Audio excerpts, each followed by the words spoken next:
नमस्कार, मैं रचना शर्मा चढ़ती कला टाइम टीवी देख रहे सभी दर्शकों का स्वागत करती हूं। आप देख रहे हैं हरियाणा के विशेष समाचार।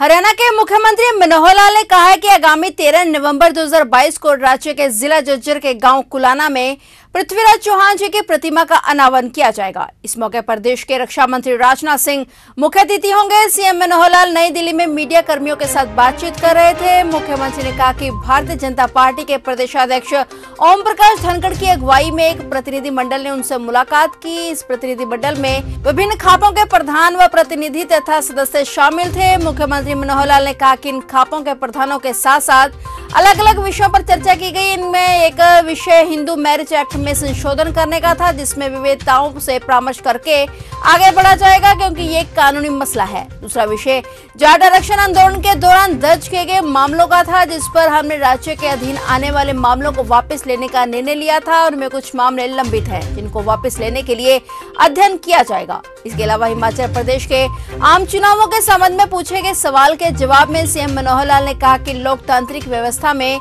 चुनाव का महत्व होता है और हम चुनाव का स्वागत करते हैं। इसके अतिरिक्त एसवाईएल के मुद्दे पर चंडीगढ़ में पंजाब के मुख्यमंत्री के साथ हुई बैठक के संबंध में पूछे गए सवाल के जवाब में मुख्यमंत्री ने कहा कि बैठक बड़े ही मनोहर माहौल में हुई, परंतु मान साहब माने नहीं। देखिए, हमारे जो मुख्य जितने नागरिक खापों के प्रधान इसमें बहुत से वो भी साथ थे।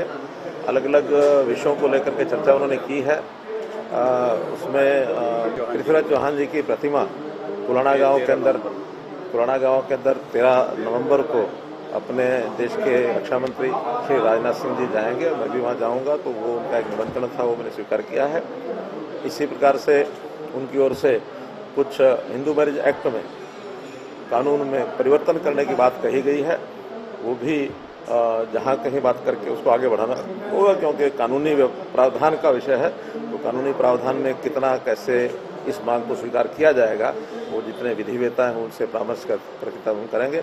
और इसी प्रकार से एक विषय जो पीछे जाट आरक्षण आंदोलन हुआ था, उसमें कुछ केसेस वापस करने की बात हमने कही थी, तो उनकी ओर से विषय आया। कुछ केसेस वापस नहीं हुए हैं, उसका भी अध्ययन करेंगे कि जितने केसेस वापस होने लायक हैं, जो गंभीर केसेस नहीं हैं या सीबीआई के नहीं है अथवा रेलवे के नहीं है, जो सरकार के अधीन आते हैं, उनको भी हम ठीक उसका जो समाधान है वो निकलवाएंगे। सर, चुनाव को लेकर आज नॉमिनेशन का आखिरी दिन था, तमाम पार्टियों ने अपने उम्मीदवार जो है उतारने में आदमपुर के चुनाव का आज आखिरी नॉमिनेशन का दिन था। सब पार्टियों ने अपने अपने कैंडिडेट उतारे हैं और सबके कैंडिडेट का एक प्रकार का सारा प्रोफाइल देखते हुए जो समीकरण बने हैं, उसमें मैं निश्चित रूप से कह सकता हूं कि भारतीय जनता पार्टी के कैंडिडेट भव्य बिश्नोई, उनकी जीत भी भव्य होगी। तो इसके साथ ही हिमाचल प्रदेश के चुनाव की भी घोषणा हो गई। सर, 12 नवंबर को जो चुनाव है वो स्वागत है। चुनाव का सीजन चल रहा है, चुनाव के दिन है। हरियाणा में भी जहां आदमपुर का चुनाव है, वहां पंचायतों के भी चुनाव, आज दूसरे चरण के चुनाव की उसकी भी घोषणा या तो हो गई होगी, नहीं तो होने वाली है। और इसी प्रकार से आज हिमाचल के चुनाव, और मुझे लगता है शायद गुजरात के भी साथ हुए होंगे, गुजरात के केवल हिमाचल के चुनाव आज अनाउंस हुए हैं। और चुनाव आखिर लोकतांत्रिक प्रक्रिया है, उसका हम स्वागत करते हैं और हमारी पूरी तैयारी है। हिमाचल प्रदेश में चुनाव लड़ करके अगली बार भी भारतीय जनता पार्टी की सरकार बनेगी। सर, एसवाईएल को लेकर अभी तक सहमति जो है पंजाब सरकार के साथ नहीं हो पाई है, कैसे देख रहे हैं? क्या जो आज बैठक हुई है उसकी रिपोर्ट जो है केंद्र मंत्री को दी जाएगी? देखिए, वैसे तो सारी बात मैं मीडिया को चंडीगढ़ बता चुका हूँ। बस इतना ही कहना है कि जो मीटिंग हुई बड़े मनोहर माहौल में हुई, लेकिन क्या करें, मान सब माने नहीं।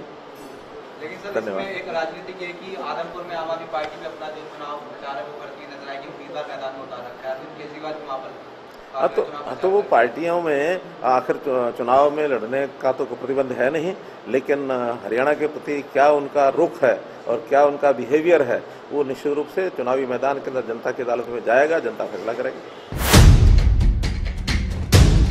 मुख्यमंत्री मनोहर लाल ने कहा कि प्रदेश की 207 मंडियों में खरीफ फसलों की निर्बाध खरीद की जा रही है। 4 अक्टूबर तक विभिन्न एजेंसियों द्वारा मंडियों में 11 लाख मीट्रिक टन धान की खरीद की गई। सीएम मनोहर लाल ने यह जानकारी प्रेस वार्ता को संबोधित करते हुए दी। मुख्यमंत्री मनोहर लाल ने बताया कि एफएड द्वारा अब तक 16,000 से अधिक मीट्रिक टन बाजरे की खरीद की गई है। इस वर्ष बाजरे का न्यूनतम समर्थन मूल्य 2,350 रुपए प्रति क्विंटल है। मुख्यमंत्री ने कहा कि बेमौसम बारिश से निश्चित रूप से किसानों की फसल का नुकसान हुआ है। राज्य सरकार द्वारा फसलों के नुकसान का आंकलन करने के लिए विशेष गिरदावरी के निर्देश पहले ही दिए जा चुके हैं। इसके अलावा किसानों को अपनी फसल क्षति का ब्यौरा ई फसल क्षतिपूर्ति पोर्टल पर दर्ज करने के लिए भी प्रोत्साहित किया गया है, ताकि उन्हें समय पर मुआवजा मिल सके। सीएम मनोहर लाल ने कहा कि राज्य सरकार सत्यापन प्रक्रिया और फसल नुकसान के मुआवजे में पूर्ण पारदर्शिता सुनिश्चित करने के लिए प्रतिबद्ध है। इस मौके पर मुख्यमंत्री के मुख्य प्रधान सचिव डीएस ढेसी, मुख्यमंत्री के प्रधान सचिव वी उमाशंकर, मुख्यमंत्री के अतिरिक्त प्रधान सचिव डॉक्टर अमित अग्रवाल, पर्यटन विभाग के प्रधान सचिव एमडी सिन्हा और अन्य अधिकारी भी इस अवसर पर मौजूद रहे। सब मंडियों में प्रोक्योरमेंट शुरू हो चुकी है। 11 लाख धान की कुल खरीद हो गई है और बाजरे की खरीद 16,000 मीट्रिक टन हो गई है। प्रोक्योरमेंट जो है ये चालू हो गई है स्मूथ रूप से। ये ठीक है कि इस बार वर्षा थोड़ा फसल पक जाने के बाद उसका प्रकोप कुछ जिलों में ज्यादा रहा, वहाँ नुकसान भी हुआ है, तो उसके लिए भी हम लोगों ने गिरदावरी, स्पेशल गिरदावरी करने के जो आदेश दिए थे वो भी हुई है। और इस बार पहली बार क्षतिपूर्ति पोर्टल बनाया गया है, ताकि किसान जो है स्वयं अपने नुकसान होने के 72 घंटे के अंदर अंदर अपनी जानकारी उसमें डाले। कई बार ये विवाद होते थे, किसान कुछ और कहता था, डिपार्टमेंट कुछ और कहता था, तो लेकिन इस बार उसका तालमेल कैसे बैठाया जाए। किसान अपनी क्षतिपूर्ति की जानकारी देगा, डिपार्टमेंट उसको वेरीफाई करेंगे और वेरिफिकेशन के साथ साथ किसान को उसकी जानकारी मिलती रहेगी कि हमारे डिपार्टमेंट के हिसाब से आपकी क्षति इतनी हुई है। कोई अगर उसकी कोई अपील होगी तो ऊपर वो अपील भी कर सकेंगे, लेकिन पारदर्शी तरीके से इस सारे काम को हम कर सकें, इस प्रकार का एक विषय है और जो हमने पहली बार ये शुरू किया है। हाल ही में प्रधानमंत्री नरेंद्र मोदी की हरी झंडी के बाद वंदे भारत ट्रेन ऊना से दिल्ली के लिए रवाना हुई। चंडीगढ़ पहुंचने पर वंदे भारत एक्सप्रेस का हरियाणा के मुख्यमंत्री मनोहर लाल ने स्वागत किया। इस दौरान उन्होंने ट्रेन में यात्रा कर रहे रेल मंत्री अश्विनी वैष्णव से भी मुलाकात की। दोनों ने चंडीगढ़ से अंबाला तक इकट्ठे ही यात्रा की। सीएम मनोहर लाल के साथ मंत्रिमंडल के सदस्य, सांसद और विधायक भी ट्रेन में सवार हुए और अगले गंतव्य अंबाला पहुंचे।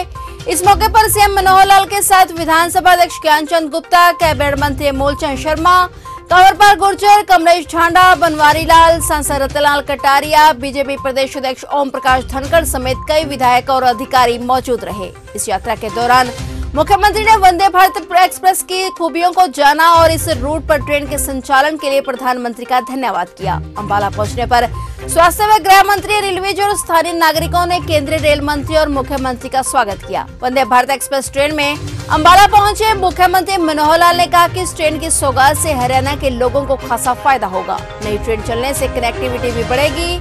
उन्होंने कहा कि आजादी के अमृत महोत्सव में सरकार ने 75 ऐसी ट्रेनें चलाने का फैसला लिया है। इससे देश की प्रगति को नई दिशा मिलेगी। उन्होंने अपना अनुभव साझा करते हुए कहा कि वंदे भारत एक्सप्रेस में सफर कर ऐसा लगा कि ट्रेन में नहीं बल्कि प्लेन में सफर कर रहे हों। सीएम ने कहा कि इस ट्रेन में अत्याधुनिक सुविधाएं उपलब्ध हैं, जिससे यात्रा सुगम और सुरक्षित हो गई है। वंदे भारत एक्सप्रेस ट्रेन में समय की बचत के साथ साथ यात्री आरामदायक सफर का लाभ उठा सकते हैं। मुख्यमंत्री ने कहा कि रेल सेवा का विस्तार और उसको आधुनिक बनाने के लिए केंद्र सरकार लगातार काम कर रही है। केंद्र सरकार ने 200 रेलवे स्टेशनों के कायाकल्प के लिए मास्टर प्लान तैयार किया है। रेलवे स्टेशनों में आधुनिक सुविधाओं से जोड़ा जा रहा है। हरियाणा के रेलवे स्टेशनों पर आधुनिक सुविधाएं उपलब्ध करवाई जा रही हैं। उन्होंने कहा कि यह ट्रेन हिमाचल के ऊना से चलेगी और चंडीगढ़ होते हुए दिल्ली पहुंचेगी। इस ट्रेन का ठहराव अंबाला में भी होगा और इस ट्रेन के चलने से दिल्ली जाने वाले और दक्षिण हरियाणा में चंडीगढ़ आने वाले यात्रियों को बहुत फायदा होगा। बता दें कि वंदे भारत एक्सप्रेस ट्रेन पूरी तरह से भारत में ही बनाई गई है। देश में बनने के कारण इस पर कम लागत आई है, लेकिन इसमें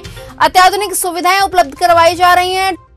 बहुत दिन दुगनी रात चौगनी उन्नति जो कर रहा है वो हमारे देश की केंद्र सरकार, प्रधानमंत्री जी के नेतृत्व में, रेल मंत्री जी के नेतृत्व में, और निश्चित रूप से हम एक एक कदम जो आगे बढ़ रहे हैं, इससे देश की जनता को लाभ हो रहा है। अब ये जो नया एक विषय वंदे भारत नाम से जो ट्रेन चलाई गई है, प्रधानमंत्री जी ने 75 ट्रेन चलाने की जो घोषणा की है, अभी ये चौथी ट्रेन है आज जो चल रही है। और खास करके इन 4 में से 2 तो हरियाणा में से होकर निकल रही हैं और हमारे हरियाणा के लोगों का दिल्ली के साथ, केंद्र के साथ, यानी दिल्ली के साथ जो जुड़ाव, और दक्षिण हरियाणा के लोग जो दिल्ली से बैठते हैं उसको प्रदेश की राजधानी चंडीगढ़ के साथ ये लिंक बना है। बहुत कम समय में और कम खर्च में और सुविधाजनक तरीके से अपना काम आकर के वापस जा सकते हैं डे टू डे। तो ये थे हरियाणा के विशेष समाचार और नए समाचारों के साथ फिर से हाजिर होंगे। तब तक के लिए देखते रहिए चढ़ती कला टाइम टीवी।